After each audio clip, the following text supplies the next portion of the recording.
Hello everybody.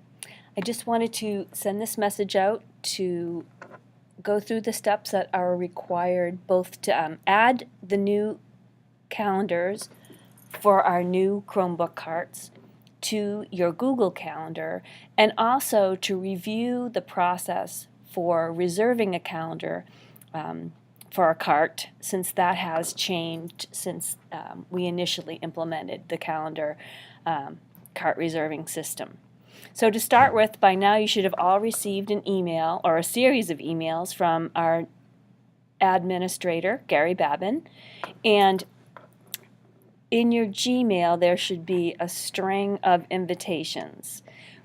You need to scroll through and take a look at the name of the cart that you're being invited to and find the cart that is related to your grade level or to your to the IA group. Click on the three dots here in the message so that you can see this link that will allow you to add the calendar to your calendar. I've already done that, so I'm not going to do that step, but when you click on that link, you'll get a little message here confirming that you want to add the calendar, and go ahead and click yes. And what will happen is under other calendars, you will see the list of calendars that you have added. You can turn those calendars on and off in terms of viewing by clicking on the colorful box to the left-hand side of the cart name, and if you don't like the color that was chosen, you can click on the drop down here and choose a different color. Now it's time to create a reservation for your cart. Click on the Create button in the upper left. Make sure you put your name in the description up here so people know where the cart is. Choose the appropriate time for your reservation. Many people just do, the whole day, but if you're only reserving it for a block or two, please be specific in terms of the time you need the cart in case other people could use it. Please don't use the all-day option. What happens then in the calendar is it's more difficult to view quickly that the cart has been reserved. It's much better to use a span of time. And then finally, the old method of creating calendars, or the way that we did it before, you could actually see that calendar here in the drop down, but that is no longer going to be the way that we operate here.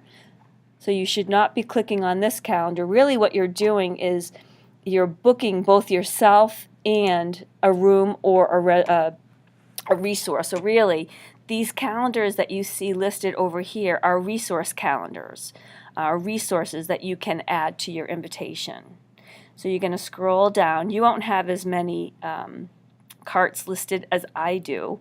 But what's interesting here is when you click on the Rooms button, by default, it will only show you carts that are available during that day that you're reserving. If you unclick this, what will happen is the unavailable carts will display with the big hash mark across it. So let's just keep that button on so we only see carts that are available, and I'll click on a cart and then click on the Save button, and you'll see now that I have reserved cart 64. Now what is different about this method of reservation, I just turned on my work calendar here. So you can see that my calendar is reserved for from 8 to 2:30, and also a cart is reserved from 8 to 2:30.